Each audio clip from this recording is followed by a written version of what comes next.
Fasilitator. Nah, di sini saya akan membahas mengenai pengertian desain pembelajaran. Terdapat pengertian desain pembelajaran menurut Herbert Simon mengartikan desain sebagai proses pemecah masalah.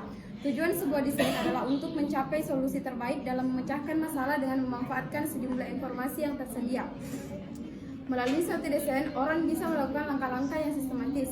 Dalam konteks pembelajaran, desain instruksional dapat diartikan sebagai proses yang sistematis untuk memecahkan persoalan pembelajaran melalui proses perencanaan bahan-bahan pembelajaran beserta aktivis yang lurus dilakukan.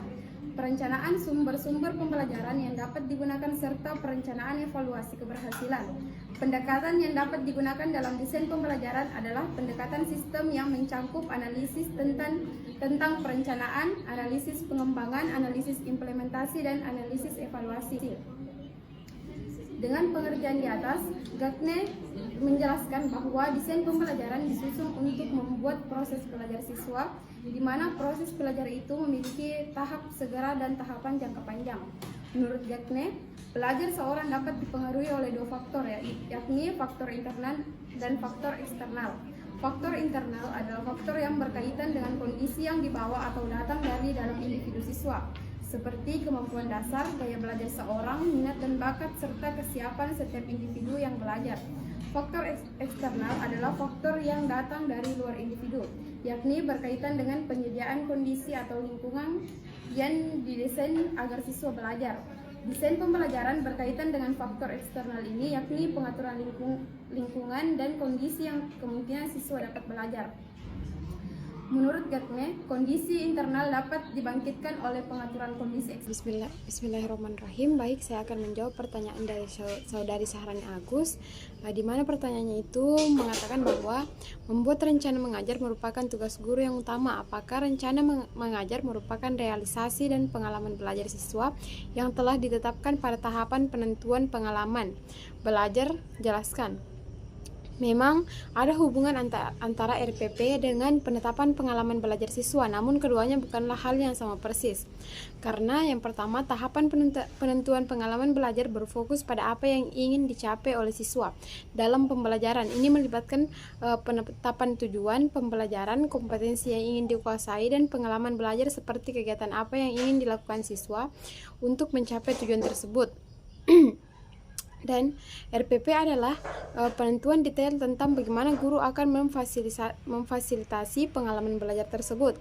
RPP menjabarkan langkah-langkah konkret yang akan diambil guru untuk mencapai tujuan pembelajaran, termasuk metode pengajaran, media pembelajaran, penilaian, dan alokasi waktu. Dengan kata lain, penetapan pengalaman belajar siswa menjadi acuan bagi guru dalam menyusun RPP.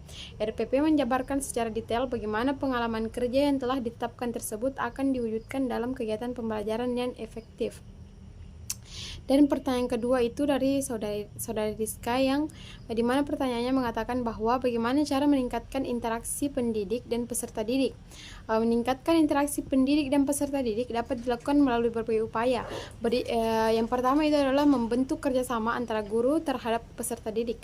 Guru harus membentuk kerjasama yang baik dengan peserta didik untuk membantu mereka dalam belajar.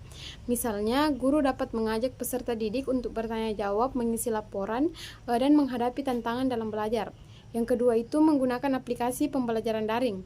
Penggunaan aplikasi daring dapat membantu meningkatkan efektivitas pembelajaran baik dari perspektif guru maupun peserta didik. Dan yang ketiga, meningkatkan kompetensi guru. Guru harus mempunyai kompetensi yang baik dalam mengajar, baik dalam pendidikan fisik, sosial, atau lainnya. Meningkatkan kompetensi guru dapat membantu mereka meningkatkan interaksi dengan peserta didik. Dan yang keempat itu meningkatkan motivasi belajar. Guru dapat menggunakan interaksi edukatif yang efektif untuk meningkatkan motivasi belajar peserta didik. Misalnya, guru dapat menggunakan komentar, pengingat, dan diskusi untuk membantu peserta didik dalam belajar. Yang kelima itu menggunakan pola interaksi multi. Guru dapat menggunakan pola interaksi multi arah seperti interaksi antar guru dan peserta didik, serta interaksi antara peserta didik dengan sumber belajar lainnya. Ini dapat membantu mempercepat proses belajar dan membuat belajar lebih menyenangkan. Yang keenam itu adalah menggunakan metode problem solving. Guru dapat menggunakan metode problem solving untuk membantu peserta didik dalam belajar. Misalnya, guru dapat membantu peserta didik dalam menyelesaikan masalah yang ada dalam materinya. Itulah tadi beberapa cara dalam bagaimana cara meningkatkan interaksi antara pendidik dan peserta didik.